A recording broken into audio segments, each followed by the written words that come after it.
Hello, folks. Welcome to Ashes of History 001. Today, we're not doing an ordinary history narration. Today, we have a crazy question in mind. We're going to the most opposite direction of the history we know and flip the traffic flow completely. The question is, what if Germany hadn't lost World War I? Yes, this question isn't just about a war.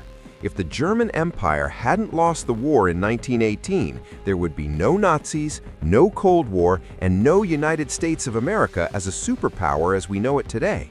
There might even be countries that never existed, wars that never happened, and a completely different global culture. Ready? Let's journey into this non-existent history together. Number 1. What happened in real history? Let's first briefly recall, in real history, World War I ended in the autumn of 1918 when Germany was militarily and economically exhausted.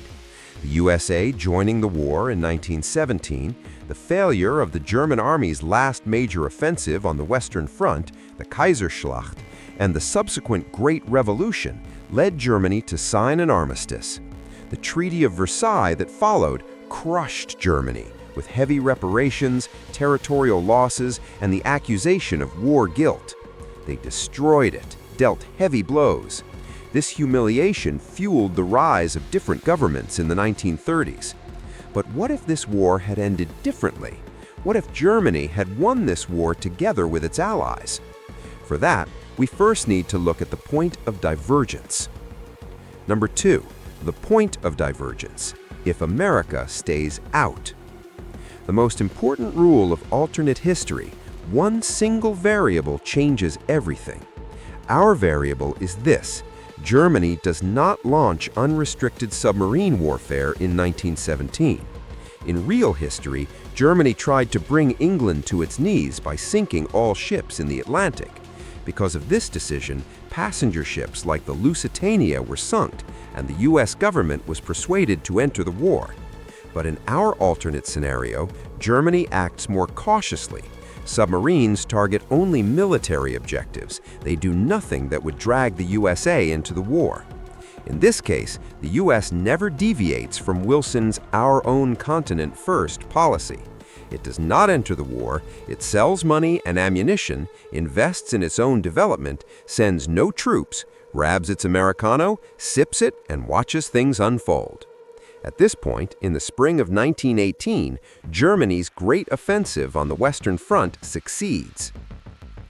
Number 3, the Berlin Peace, a world without Versailles.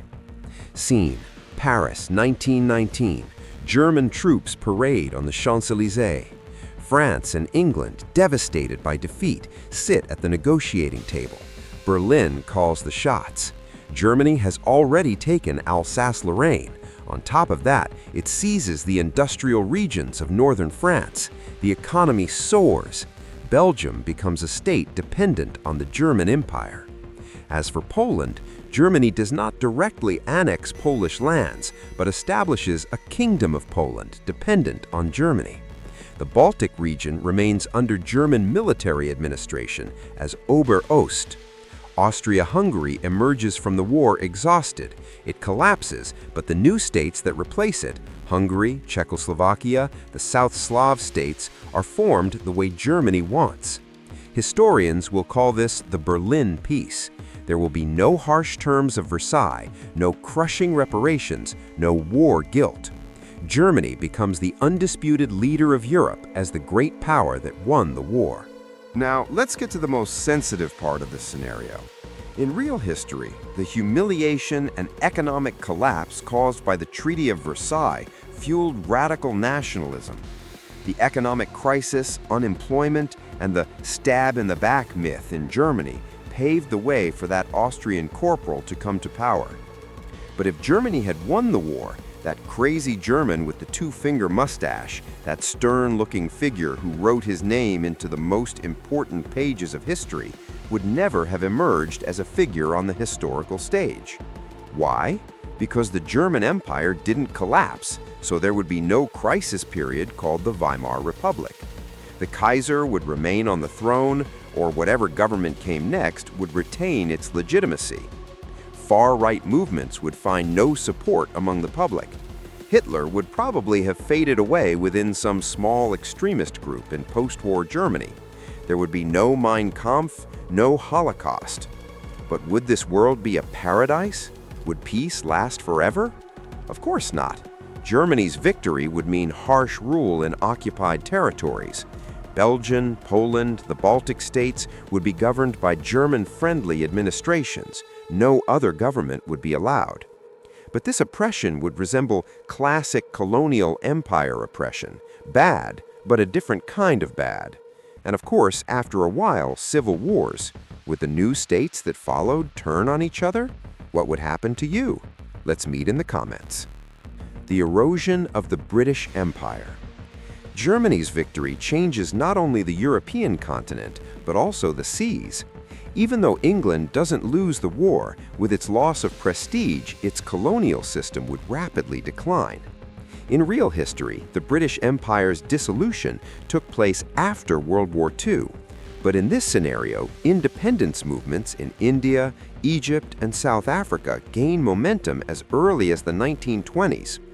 London emerges from the war indebted, actually bent over with debt, and has become politically dependent on its largest trading partner, Germany. The empire on which the sun never sets is now giving way to a European-German market. The world's common language might still be English, but the second language of international trade and diplomacy would be German. And England's biggest partner would definitely be Germany in every respect. Number 6. The America that never became a superpower. Perhaps the most striking change, America does not become a superpower. In real history, the US stepped onto the world stage with World War I, but its real boom came with World War II. War industry, the Marshall Plan, the Bretton Woods system, all of these made the US a global leader. But if World War II had never happened, there would be no US military interventions.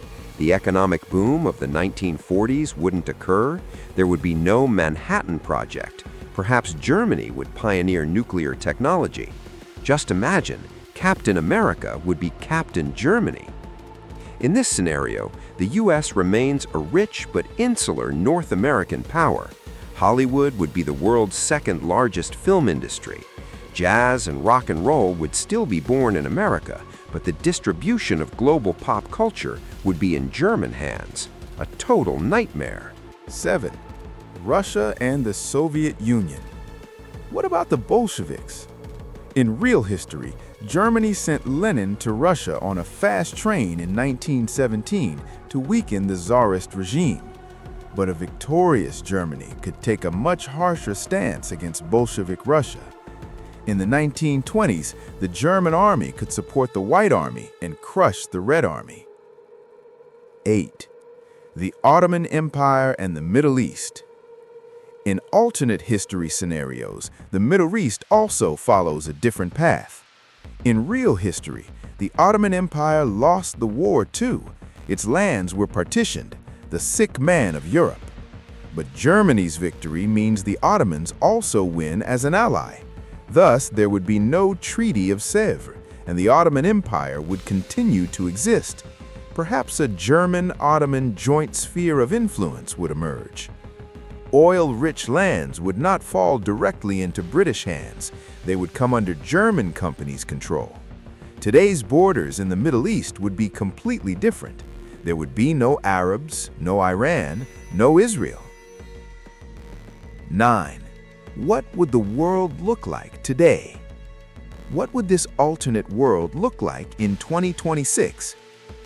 Political map. Europe is a Berlin-centered confederation. There never was an EU, but there is a more tightly integrated German Union, where Germany's weight is felt. America. The US is not the world's guardian, just a power on its own continent. Together with Canada and Mexico, it's part of the North American Free Trade Zone, not a superpower. Russia. The Bolshevik Revolution was crushed. Its industry is dependent on Germany, demographically a smaller country. China and Asia. Western colonial influence lasted longer.